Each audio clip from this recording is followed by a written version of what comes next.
নমস্কার বন্ধুরা, আপনারা দেখছেন সরকারি সংবাদ ইউটিউব চ্যানেল।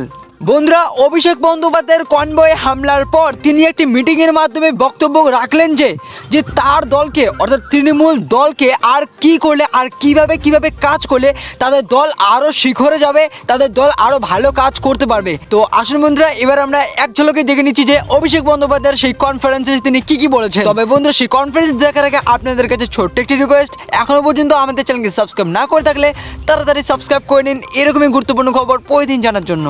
কোন সিট নাম্বারে দেখতে চাইছেন সেই সিট নাম্বারটা, এই দুটো লিখে আপনারা ইতিমধ্যেই আপনাদের মতামত দিয়েছেন।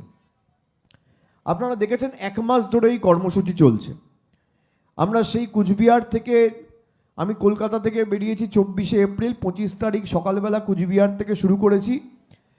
আজকে প্রায় 26 মে, প্রায় 1 মাস 1 দিনের উপর হয়ে গেল, 31 দিনের উপর।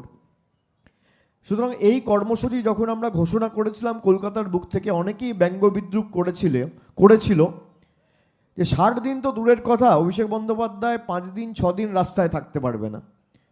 আজকে 1 মাসের উপরে ঘর বাড়ি পরিবার সব ছেড়ে বিভিন্ন জেলায় বিভিন্ন বিধানসভায় মাঠের মধ্যে তাঁবু খাটিয়ে রাত্রি যাপন করেছি। 30 দিনে কারোর বাড়িতে পা রাখিনি, কোনো হোটেলে পা রাখিনি, কোনো গেস্ট হাউসে ঢুকিনি।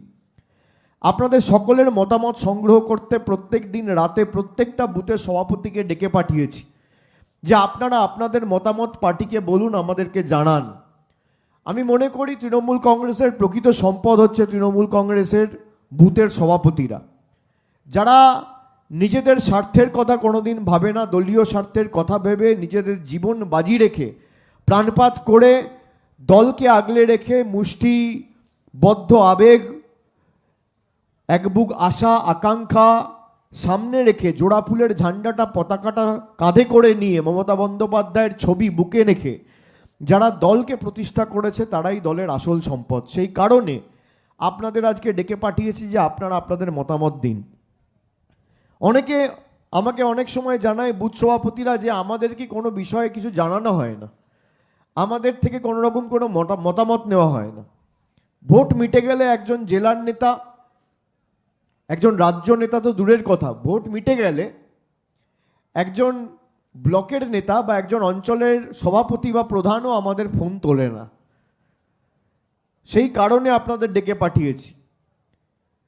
আজকে অঞ্চলের প্রধানদের হয়তো ডাকিনি, পঞ্চায়েত সমিতির সভাপতিদের হয়তো ডাকিনি, কিন্তু বুথ সভাপতিরা এসছে, নিজেদের মতামত দিয়েছে। তার কারণ আপনারাই দলের সম্পদ, এবং আপনাদের থেকে যদি আমরা আপনাদের মতামতটা সংগ্রহ না করতাম তাহলে এই কর্মসূচি অসম্পূর্ণ থেকে যেত। সেই কারণে আপনাদের সকলকে ডেকে পাঠিয়েছি।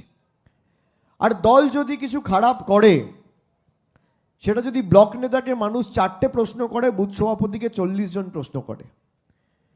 রাজ্য নেতা হিসেবে আমাকে যদি 4টে মানুষের প্রশ্নের সম্মুখীন হতে হয়, আপনাকে 400টা মানুষের প্রশ্নের সম্মুখীন হতে হয়। ব্লকের নেতা বা জেলার নেতাকে যদি 10 জন ধরে, আপনাকে 100 জন ধরবে।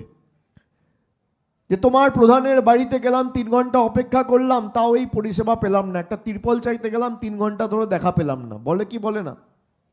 ধরে কি ধরে না? আপনি বাজার হাটে যাবেন, আপনি চায়ের দোকানে যাবেন, আপনি ক্লাবে যাবেন, পাড়ার ক্লাবে 10 জন আপনাকে ধরে নেবে। কি গো, তোমার পঞ্চায়েতে গেলাম, এই রাস্তাটা কবে থেকে বলছি, আমার বাড়ির জন্য কবে থেকে আবেদন করেছি, আমার 100 দিনের টাকা পাচ্ছি না। যদিও 100 দিনের টাকা কেন্দ্র দেয়, কিন্তু মানুষ তো আপনাকে ধরে। আগামী দিন যাতে আপনি বুক ফুলিয়ে মাথা উঁচু করে তৃণমূল কংগ্রেস করতে পারেন, সেই কারণেই আমরা তৃণমূলে নবজোয়ার নিয়ে এসেছি।